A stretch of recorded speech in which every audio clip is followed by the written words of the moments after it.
An update now on a construction accident in Goodyear. We now know the name of the worker who was killed after a trench collapsed on him at a work site near Lower Buckeye and Citrus. 44-year-old Ronald Baquero Jr. was recovered overnight after hours of rescue efforts failed to save him.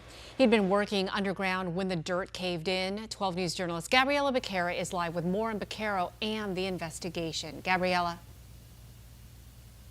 Well, Troy, Goodyear police have ruled this an accidental death. And the construction site where this all happened is quiet today. Just a few workers coming and going behind us. But over there is the area where rescue crews were focused in, where that worker was reportedly digging a trench when the dirt caved in around him. Now, officials tell us coworkers called 911, and when first responders arrived, several people were already trying to rescue the man who since been identified as 44-year-old Ronald Baquero Jr.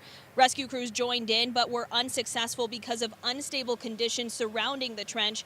As crews worked to remove the dirt, it continued to collapse around him, and after about 30 minutes or so of rescue efforts, it was declared a recovery mission. First responders recovered his body around 2 o'clock this morning.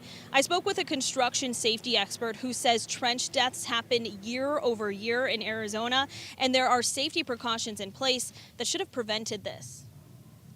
Arizona in a whole, but the Metro Phoenix area has really sandy soil. We consider it type C soil, which is the least stable soil. My first impression is always like, this is a preventable incident from happening. And if we have the proper training and the proper procedures and equipment in place, each construction worker can go home to their families every single day.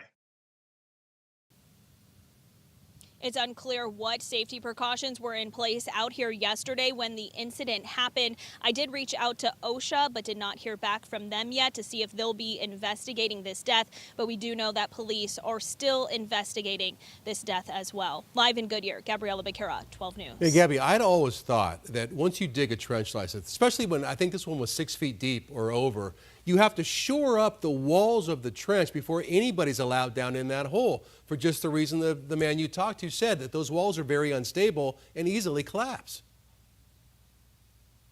And that's some of those safety precautions that he was telling me about in an extended interview, and we'll share some of that information in later shows of 12 News. But he did say that there are several things in place, including training that should happen before anyone is allowed to get into a hole or a trench at a construction site.